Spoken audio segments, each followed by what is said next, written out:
الحمد لله رب العالمين والصلاة والسلام على رسوله الكريم وعلى آله وصحبه أجمعين ومن تبعهم بإحسان إلى يوم الدين أما بعد أعوذ بالله السميع العليم من الشيطان الرجيم بسم الله الرحمن الرحيم والصافات صفا قسم ہے صف باندھنے والے فرشتوں کی، قسم ہے صف باندھنے والے فرشتوں کی۔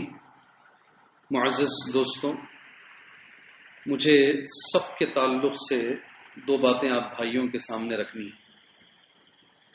نبی کریم صلی اللہ علیہ وسلم نے صحابہ سے کہا، الا تصفون کما تصف الملائکۃ عند ربهم عند ربها، تم کیوں ایسی صف نہیں بناتے ہو جیسی صفیں فرشتے اپنے رب کے پاس بناتے ہیں؟ تمہاری صفیں فرشتوں کی صفوں کی طرح کیوں نہیں؟ نبی کریم صلی اللہ علیہ وسلم کا جملہ ہے۔ فرشتے کیسے صف بناتے ہیں؟ تو حدیث میں کہا گیا، یتمون الصفوف الاول، پہلی صفوں کو مکمل کرتے ہیں۔ کبھی بھی پہلی صف میں جگہ خالی رہے تو دوسری صف میں کبھی نہیں کھڑتے فرشتے۔ یہ ایک پہلا حکم ہمیں دیا گیا ہے کہ پہلی صف ہمیشہ مکمل کی جائے۔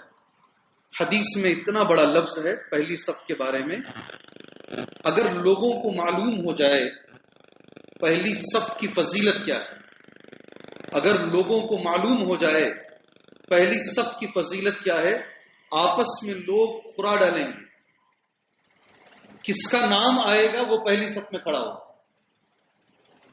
صف اول کی بہت بڑی فضیلت ہے، اور اس میں بھی آپ سیدھے طرف کی جو صف ہے، میامین جو صف باندھی جاتی ہے، رائٹ سائڈ کی جو صف ہے امام صاحب کے، اس کی فضیلت اہم ہے۔ اس میں یہ ہمیں معلوم ہونا چاہیے، پہلی صف کی فضیلت۔ اور اس حدیث میں ایک اور لفظ بھی ہے، اذان کی فضیلت، اذان بھی ہے۔ پہلی صف اور اذان کی فضیلت لوگوں کو معلوم ہو جائے تو لوگ قرآن ڈالیں، اور اس میں بھی رائٹ سائڈ کا جو حصہ ہے اس کی ایک الگ اہمیت۔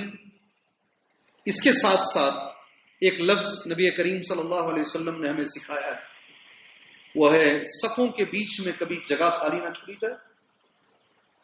تراسون، صف کو جو ہے جیسے ایک دیوار ہوتی ہے ویسے لگ لگ کر کھڑے ہو جائیں۔ لگ کر کیسے کھڑے ہوں؟ صحابہ اکرام کی مثال دی جاتی ہے۔ صحابہ اکرام ٹخنے سے ٹخنا، گھٹنے سے گھٹنا، کندھے سے کندھا، تین لفظ استعمال کیے گئے ہیں۔ ٹخنے سے ٹخنا، ٹخنا کس کو کہتے ہیں؟ نیچے کا حصہ۔ انگریزی زبان میں ٹخنے کو کیا بولتے ہیں؟ انگریزی زبان میں ٹخنے کو کیا بولتے ہیں؟ اینکل، اینکل بولتے ہیں۔ بہرحال ٹخنے سے ٹخنا، گھٹنے کو تو نی کہتے ہیں، نی سے نی، شولڈر سے شولڈر، یہ تینوں چیزیں ملا کے آپ کھڑے ہوں گے۔ پیچھے سے کھڑے ہو کر دیکھنے والا دیکھے گا تو اسے ایک دیوار ہی دکھے گی، ایک دیوار ہی دکھے گی۔ افسوس کی بات، دونوں طرف سے، ہمارے طرف سے افسوس یہ ہے کہ بھائی ہمارے چین کی طرح کرتے ہیں، دیوار کی طرح نہیں۔ انگلی سے انگلی وائر ٹچ ہو گئی تو کرنٹ پاس ہو جائے گا، بس اتنا کافی ہے۔ ہماری بھی سب ایسی ہی ہے، لگ گیا تو بس ہے، وہ بھی بڑا ڈر ڈر کر لگاتے ہیں کبھی کبھی۔ دوسرا وہاں کا غلو یہ ہے کہ وہ لوگ ایک اڑی کی گیپ رکھتے ہیں برابر، اور ہمارے استاذ محترم بولا کرتے تھے، اللہ کے سامنے آدمی کھڑا ہوتا ہے اس عقیدے کے ساتھ یہاں سب برابر ہیں۔ ڈاکٹر اقبال نے اس کو اپنے شعر میں کہا، ایک ہی صف میں کھڑے ہو گئے، بولو نا، محمود اور ایاز، نہ کوئی بندہ رہا نہ کوئی بندہ نواز۔ انہوں نے اپنے حساب سے مساوات اللہ کے سامنے، مگر یہاں بھی جو پیر سے پیر نہیں لگاتے ہیں وہ یہ پیش کرنے کی کوشش کرتے ہیں، یہاں بھی میرا الگ مقام ہے، بازو والے کا الگ مقام ہے۔ اگر کوئی مانگنے والا بھکاری نماز میں کھڑا ہو گیا ہے، اس کا میرا پیر کیسے لگ سکتا ہے؟ ہم دونوں برابر کیسے ہو سکتے ہیں؟ ایک واچ مین اور ایک باس، ایک ہی کمپنی کا واچ مین اور باس کیسے اکول ہو سکتے ہیں؟ ہم دونوں الگ الگ ہیں، اس لیے یہاں بھی ہم پیر سے پیر لگا کے نہیں کھڑے ہوں. ایک طرف وہ غلو ہے اور ایک طرف یہ ہے. میری گزارش ہے آپ سے، گزارش ہے آپ اپنا کندھا دیکھیے، اپنے کندھے کا حساب لگا کر اپنے پیر اتنے کھولیں، نہ زیادہ کھولیں اور نہ کم کھولیں. زیادہ کھولیں گے تو بھی تکلیف ہے، کم کھولیں گے تو تکلیف کیا ہے جانتے ہیں؟ کیا تکلیف ہے کم کھولیں گے؟ ایک آدمی کا سینہ چوڑا ہے مگر وہ پیر چھوٹے رکھ رہا ہے، کیا تکلیف ہوتی ہے اس سے؟ تکلیف کیا ہوتی ہے؟ بازو والے کو تکلیف ہوتی ہے اس سے. کیا تکلیف ہوتی ہے بھائی؟ یہ اندر گزرتا ہے، اگر اندر ڈالنا پڑتا ہے پیر اس کو لگانے کے لیے. یہ اوپر کا حصہ لگ رہا ہے، اندر کا حصہ نہیں آ رہا ہے، پیر باہر نہیں نکل رہا ہے، اسے پیر اندر کرنے پڑتے ہیں، جس کی وجہ سے اس کی پوری نماز میں خشوع غارت ہو جاتا ہے. رکعت سے جب کھڑا ہوتا ہے یہ پیر نہیں لگاتے صاحب، اتنے چھوٹے رکھے ہیں، سینہ بڑا ہے، پیر چھوٹے رکھے ہیں، پیر لگانے کے چکر میں بازو والا ساری نماز وہ پیروں میں چلی جاتی ہے، پورا خشوع ختم. یہ حقیقت بول رہا ہوں، میں حقیقت بتا رہا ہوں. ایسے بھی نہ کریں، اس کی بڑی اہمیت ہے. اللہ کے رسول نے کہا صلی اللہ علیہ وسلم، میں پیچھے سے دیکھتا ہوں، یہ معجزہ ہے نبی کا، تمہاری صفوں کی درستگی، اتنی بڑی بات کہی گئی ہے. لکڑیاں لے کر صحابہ صفوں کو درست کیا کرتے تھے، نبی درست کیا کرتے تھے. اس لیے میرے بھائیوں، اور شاید ہم لوگ کبھی کبھی سستی کرتے ہیں، ایسے ہی جماعت نماز پڑھانے کے لیے کھڑے ہو جاتے ہیں. میں نے عرب دنیا میں حج میں ہو عمرے میں ہو، کبھی میں نے ایک بار بھی نماز پوری زندگی میں نے نہیں پڑھی مکے مدینے میں جب وہ نماز سے پہلے اعلان نہ کرتے ہو استو واعتدلوا صفوا صفوفکم وتراصوا وسدوا الخلل. کبھی کبھی کوئی امام اتنا بھی بولتے ہیں استو، سیدھے کھڑے ہو جاؤ، واعتدلوا برابر کھڑو، اپنے کندھے اپنے پیر صحیح رکھو، واعتدلوا وتراصوا بالکل دیوار کی طرح جم کے کھڑے ہو جاؤ، سدوا الخلل. سدوا الخلل کیا معنی ہے اس کا؟ سدوا الخلل کیا معنی ہے اس کا؟ بیچ میں خلل ہے، بیچ میں گیپ ہے، گیپ کو بھرو.